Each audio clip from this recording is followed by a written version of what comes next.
اعوذ بالله من الشیطان الرجیم. بسم الله الرحمن الرحیم.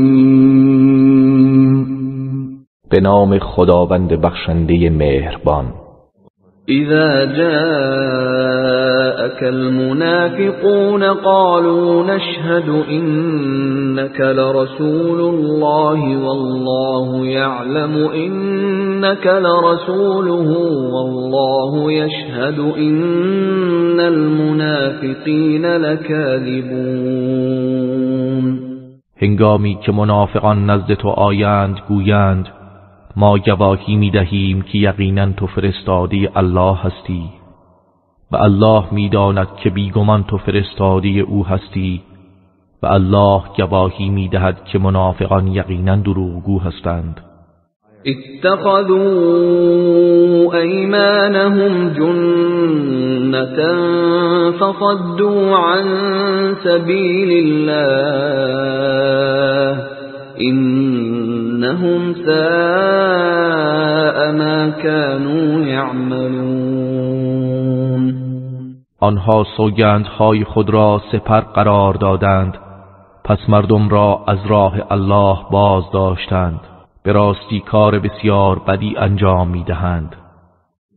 ذلك بأنهم آمنوا ثم كفروا فطبع على قلوبهم فهم لا يفقهون. این بدان خاطر است که آنها ایمان آوردند سپس کافر شدند، آنگاه بر دلهایشان مهر نهاده شد پس آنها در نمی‌یابند. وَإِذَا رَأَيْتَهُمْ تُعْجِبُكَ أَجْسَامُهُمْ وَإِنْ يَقُولُوا تَسْمَعْ لِقَوْلِهِمْ كَأَنَّهُمْ خُشُبٌ مُّسَنَّدَةٌ يَحْسَبُونَ كُلَّ صَيْحَةٍ عَلَيْهِمْ هُمُ الْعَدُوُّ فَاحْذَرْهُمْ قَاتَلَهُمُ اللَّهُ أَنَّى يُؤْفَكُونَ. و هنگامی که آنها را ببینی جسم و قیافهشان تو را به شگفت آورد و اگر سخنگویند به سخنانشان گوش فرا می‌دهی گویی آنها چوب‌های تکیه داده به دیوارند. هر بانگی را علیه خود می‌پندارند. آنها دشمن واقعی هستند. پس از آنان برحذر باش الله آنها را بکشد چگونه از حق منحرف میشوند. وَإِذَا قِيلَ لَهُمْ تَعَالَوْا يَسْتَغْفِرْ لَكُمْ رَسُولُ اللَّهِ لَوَّوْا رُؤُوسَهُمْ وَرَأَيْتَهُمْ يَصُدُّونَ وَهُمْ مُسْتَكْبِرُونَ.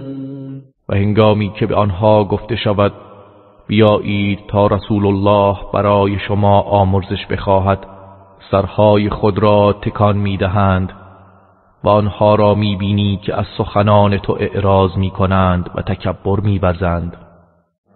سواء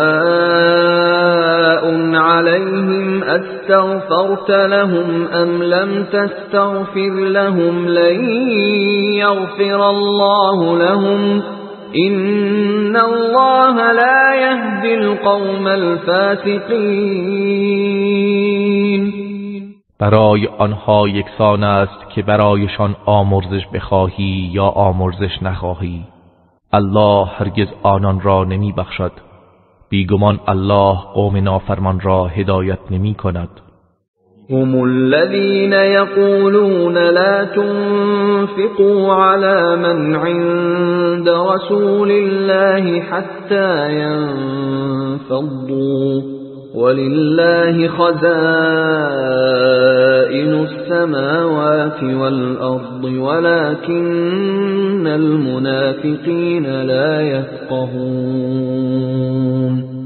آنها کسانی هستند که میگویند بر آنان که نزد رسول الله هستند چیزی انفاق نکنید تا پراکنده شوند و حال آنکه خزاین آسمانها و زمین از آن الله است ولی منافقان در نمی‌یابند.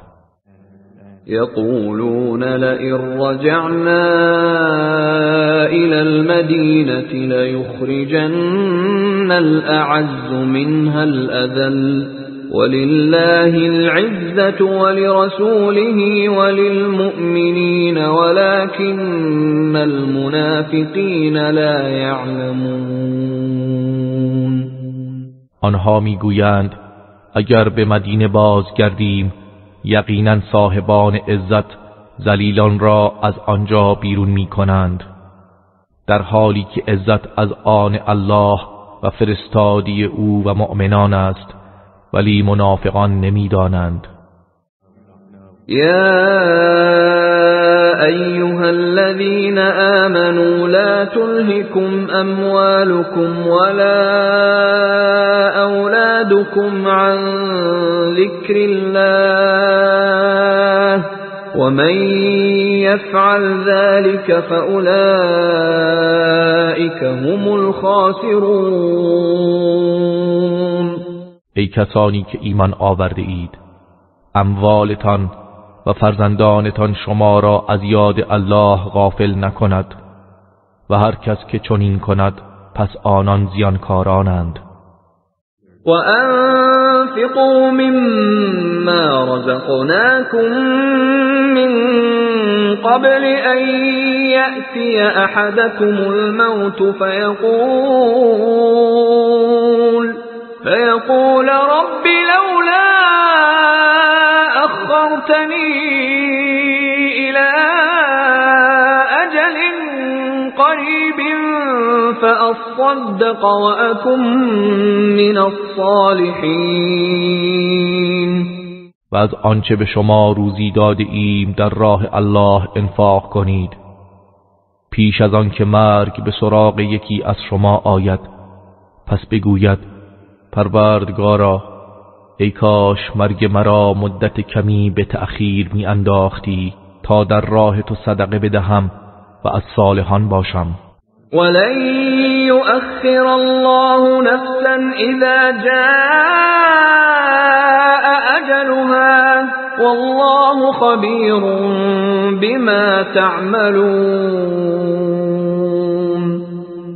و الله هرگز مرگ کسی را هنگامی که اجلش فرا رسد به تأخیر نمی اندازد و الله به آنچه می کنید آگاه است.